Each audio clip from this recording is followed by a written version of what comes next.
headlines, a report shows crime has increased in all categories in Barbados.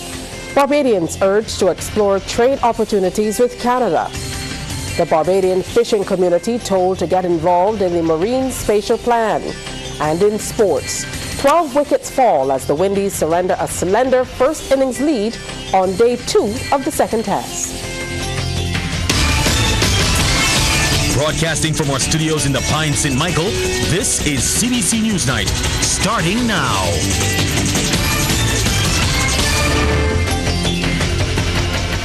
Good evening and welcome. Thank you so much for joining us. I'm Tisha Hines with the details to the news. Barbadians are hearing tonight that there has been an overall increase in all crime categories from January to May 31st this year when compared to the same period in 2024. The Criminal Justice Research and Planning Unit is reporting a 41% increase in major crimes overall, propelled by a 98% increase in robberies. Addressing a strategic meeting to discuss the first quarter crime reports from the Barbados Crime Observatory, senior research analyst Kurt Goodridge said murders would have accounted for 7% of major crimes against the person between January and May. For the period January 1st to May 31st, 2025, there have been 11 firearm-enabled murders. This is accounted for 61% of all the murders committed for the year. So of the 18 murders committed for the year, for the period January 1st to May 31st, 61% of those murders were committed with a firearm. 100% of the victims were male.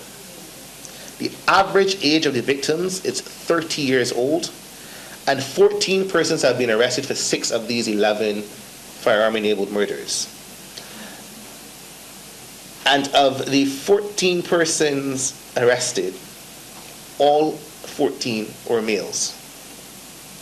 55% of the murders have been solved for that period. The average age of the arrested perpetrators is 29 years old. Thursdays and Tuesdays are the days where firearm-enabled murders occur most frequently for that period as well.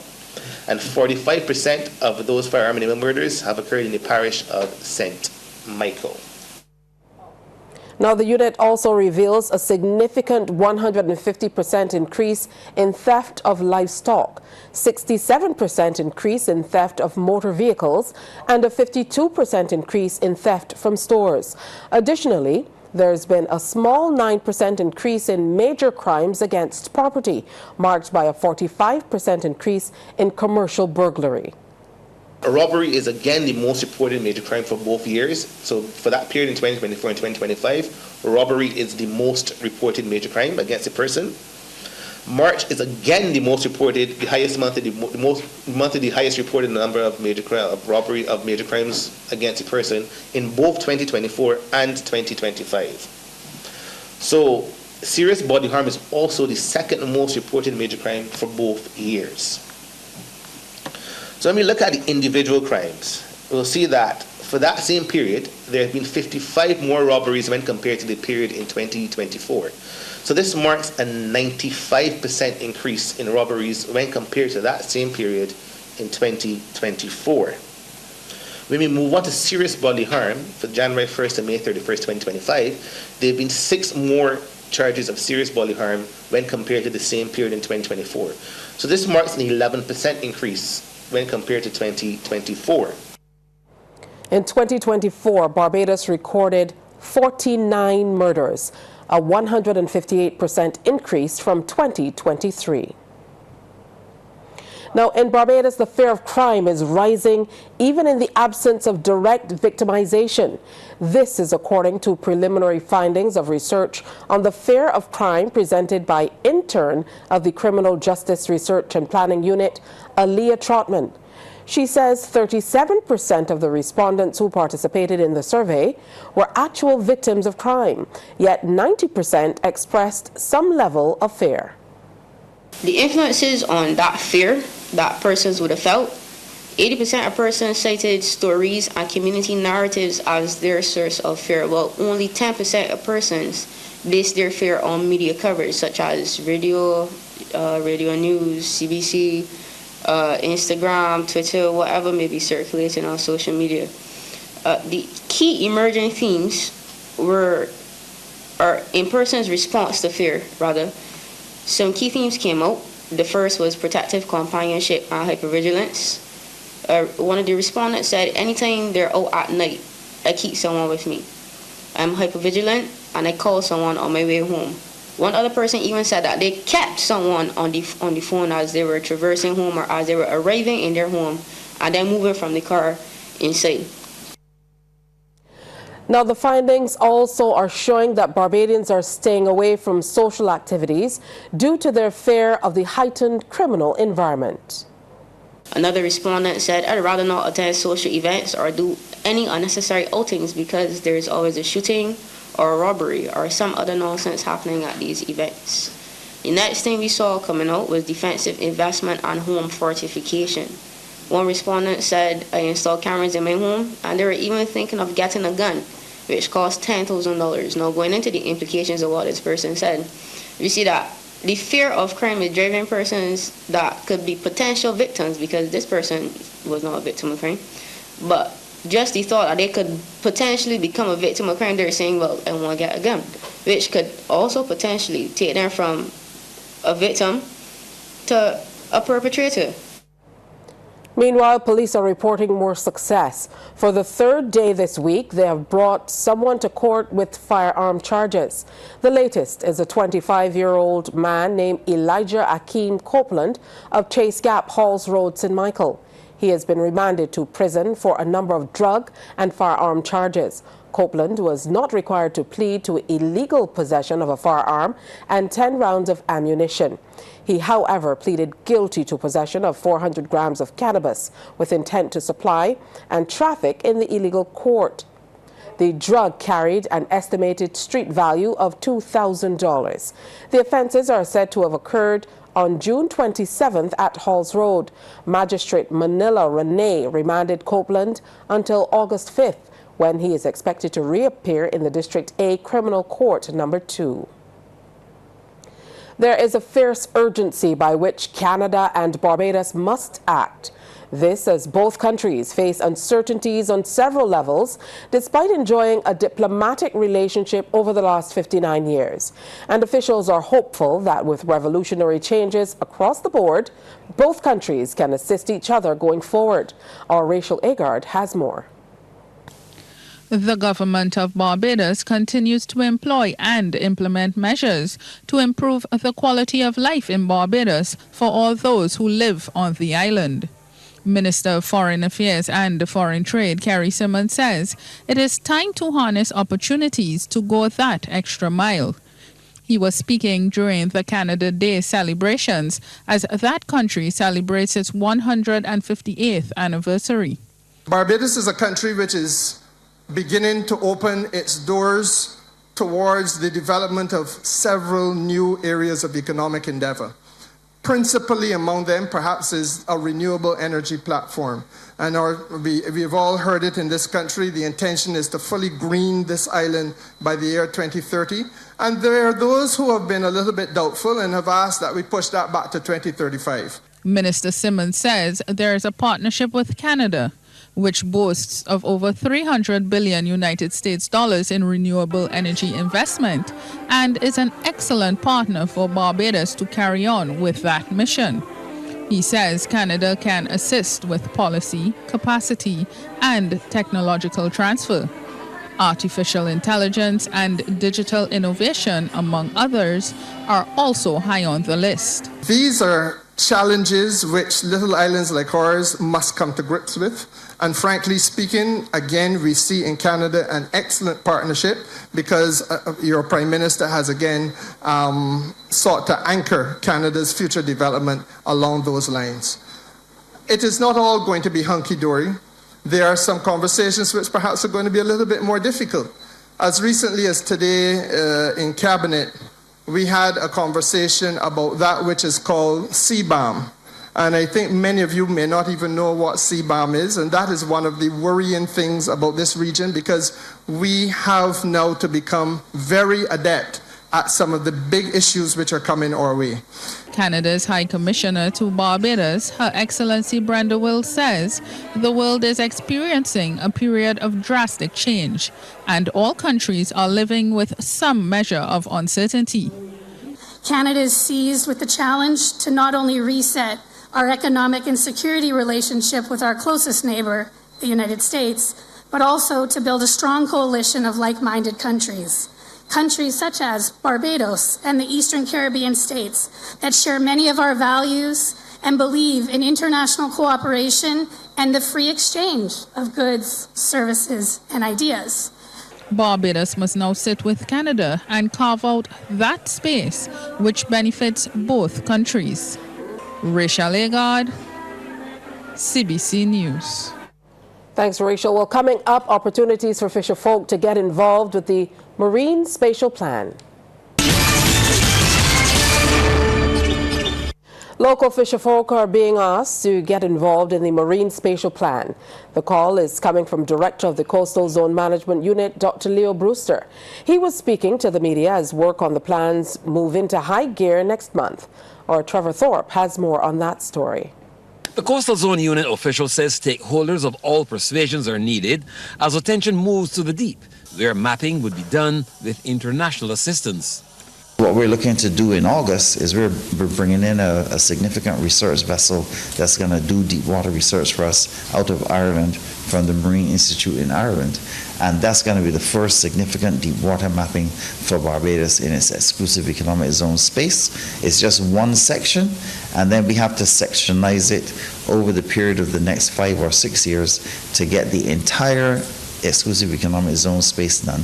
And remember that the exclusive economic zone is like 432 times the size of Barbados, so it's going to take time to get done, and it is very expensive to do this over time.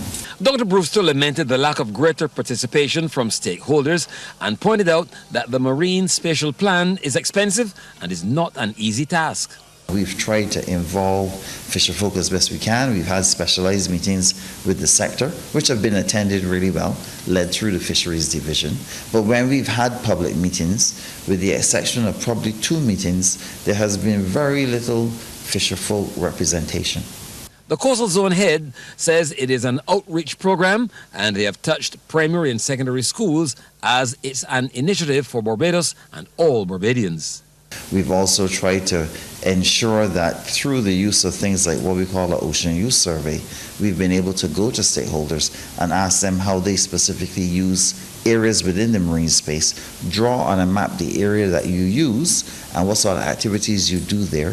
And then more recently we had what we call a beach use survey, where that was for the general public to go on to the Barbados MSP website and then just fill out the form to identify the beaches that they prefer, why they like going, what they like doing while they're there, and how often they go. Concerns have been focused on coastal space more than open ocean, but it is work in progress. Trevor Thorpe, CBC News. Thanks, Trevor. The St. Thomas Parish Independence Committee is giving back to the seniors. This forms part of their parish project for this year, centered around the theme Community Builders, Pillars of Strength, Pillars of Progress. 30 seniors were the recipients of care packages as part of their 30th anniversary celebrations. Chairperson of the St. Thomas Parish Independence Committee, Petra Ramsey-Rollock, explained that this project forms part of a mandate from the Community Independence Secretariat to conduct a project under the theme Honoring the Past, Inspiring the Present. Member of Parliament for St. Thomas, Cynthia Ford, says this is all part of community building. The people in St. Thomas are making sure that they follow every stop for good living, health and strength, and we're going to support them, especially this young group, and passing on to, so that they know the society is ours and we need to tithe our time. All of this is freeness that they're giving back to the society. May the Lord continue to bless you all. Sports Night is brought to you by Power Inn. Pause is power. And by Dasani. Live first, Dasani after. Time now for sports with Anne-Marie Burke. Well, good evening to you, Tisha. Now, Barbadian football star Thierry Gale has made a major move in his professional career. With the news of this development is CBC's Anmar Goodrich Boyce. The news we have been tracking for the last 24 hours is now confirmed. It was confirmed a bit earlier today, and it's about this young man, 23-year-old Barbadian football star Thierry Gill. He's completed a move from Rapid Vienna to Bolton Wanderers. Gill joins English Football League club Bolton Wanderers from Austrian side Rapid Vienna after spending last season on loan in Poland with Piast Gliwice. His move to Bolton makes him one of the highest value footballers from Barbados, with the transfer fee equivalent to just under £750,000 or 1.9 million Barbados dollars. The 23-year-old winger, who hails from Fairy Valley, Christchurch, and attended the St. Leonard's Boys' School, began his professional career in Hungary with Budapest Hoven, before making his mark in Georgia at FC Dilagori, scoring 12 goals in 35 games. That form earned him a big switch to Rapid Vienna, and now a fresh challenge in English football. During his first interview, Gill said he is elated to join a club with rich English football history. It's a big historical club, and when I research about the club, a lot of good players come from Bolton. So, and I see the stadium and history on the club, then it was no question. I was in Hungary first, and that was the most difficult part for me. And after I went to Georgia, and then that was the best part for me. I played the best football there, and then I moved to Rapid Vienna. There was not bad for me, but I get the injury, so then I went on loan to get playing time. I played some good games, and then it's not done yet for me. It's not done yet because I have bigger dreams, but for me, I'm very happy to be in England and at Bolton. On the international stage, Gill has already scored 8 goals in 12 appearances for Barbados, and several fans, including Prime Minister Mia Amor-Motley, took to social media to congratulate Gill. He'll join up with his new teammates at Bolton's pre-season camp in Spain. Bolton, a former English Premier League side, was once home to Nigerian star JJ Okocha, former Chelsea and England defender Gary Cahill, and former Arsenal and Chelsea striker Nicholas Anelka. And more Goodrich Boys, CBC Sports. Smaller credit unions on the island are merging as they seek to expand their services and enhance financial resilience. And according to the general manager of the Barbados Cooperative Credit Union League, Tracy Pounder, there is a possibility of future credit union consolidation. She spoke about the development at the launch of the 2024 Financial Stability Report.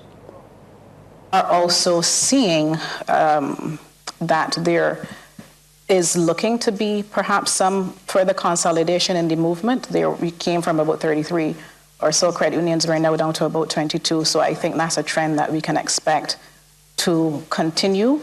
And through that consolidation, we expect to have even stronger, more resilient credit unions. Ms. Pounder adds the league pooling its resources behind guiding and providing educational and technical assistance for credit unions. At the credit union level, we're looking at resilience from that standpoint. The NPLs and profitability are trending in the right direction, and we are looking to continue to build out and make investments in cyber. So I can report that some of the bigger credit unions, for sure, have made significant investments in cyber and infrastructure, and as we join IPS, and as the consumers require a digital-first service, we have to look to see how we can build out the infrastructure to not just meet that demand, but do it in a safe and responsible way. An initiative to save the paints and varnishes industry has been given the thumbs up. Vice President Operations and Head of the Business Unit at Harris Paints Barbados, John Marshall, tells the Business Report the move will save the industry from unfair competition. He says the Council for Trade and Economic Development, or COTED, the CARICOM coordinating body, had taken the step to support the region's industry and alter the common external tariff on paints and varnishes by 35% by July 1st next year. The decision was taken at the 60th regional meeting of COTED and chaired by Barbados' Minister of Foreign Affairs and Foreign Trade, Carrie Simmons. This is a situation where we appreciate there's lots of other stakeholders involved, and it does start a year from now, but it does give the regional manufacturers and everyone time to get their operations in order to continue as we have done over the last few decades to serve the Caribbean market. Sports Night is brought to you by Power Inn. Pause is power. And by Dasani. Live first, Dasani after. Anne-Marie Burke is back for the second half of sports. Yes, Tisha, and I start with this one. All the Barbados men's players at the ongoing Caribbean Amateur Golf Championships have been barred from taking any further part in the event. A court injunction was filed ahead of today's third round of the team championship at the Barbados Golf Club in Durance, Christchurch. The issue surrounds golfer Maurice Ford, who is contesting his non-selection to the team after what he contends was a successful qualification process. A memo circulated by the Barbados Golf Association states a restraining order was issued by the court yesterday. An appeal has been made to have the order nullified, but this has been rejected by the court. Any further participation in the event by team members may be considered contempt of court, which carries serious consequences, including fines or even imprisonment. The BGA says it will continue to explore all possible avenues to resolve this matter. Now, former World Drafts champion Ronald Suki King has finished fourth at the U.S. National Championship. King finished the 10 rounds on 22 points, 6 points behind winner Crispin Odhiambo of Kenya. Another Barbadian, Jack Francis, finished 12th on 20 points. Well, the action in the Barbados Basketball Festival has started at the Windies Gym with one of the tournament's most anticipated games straight off the bat, a rematch of the local Premier League final. To the tournament's most anticipated game, home rivals Celtics in the pink and black and Bulls, putting you on the edge of your seat from the get-go. Renico Bruce serves the steal and then pulls the handbrake at the arc before he delivers. A rematch of the local Premiership final, so it was basket for basket. Anton Winter, the man behind this one. But actually, by the time the first 15 minutes had elapsed, Bulls established a lead, albeit by the closest of margins, 21-20. That play was a solo one by Simeon Maynard. And that tight play continued into the second quarter. Theo Greenwich getting his name on the score sheet. Bulls back in focus. Rashid Maynard finds Devron Knight money in the bank. And with it being a tit-for-tat game heading into midway point, you couldn't want it any closer. Bulls pressing to get that point to stay ahead, but Celtics not easing up. Enough for the steal. Greenwich on the move. And with that, it's tied 39-all at halftime. In the groove now, Celtics stepped up the third hour, now in the driver's seat. Markali Downey getting in on the act. Captain Deroni Hurley was on court now leading the charge, finds Jamai White, 2 more to the cause. And so they ended the third ahead by 4, 60-56. But the Bulls came charging back. No way they would not go down without a fight, making this play all his was Winter. Bulls on the go again, and watch as even the showmanship is displayed before Justin Bailey makes his lone contribution to the score, a big one and a great timing. Celtics not going down without a fight. Nice pass and finish. But Bulls understood the assignment and were heading to that victory. Kemar Ben gets a dunk. As Bulls maintain their dominance over Celtics, fighting from 4 down in the third to win by 8. The final score, 83-75. That's news. Thank you so much for viewing. On behalf of the entire crew, enjoy the rest of your night.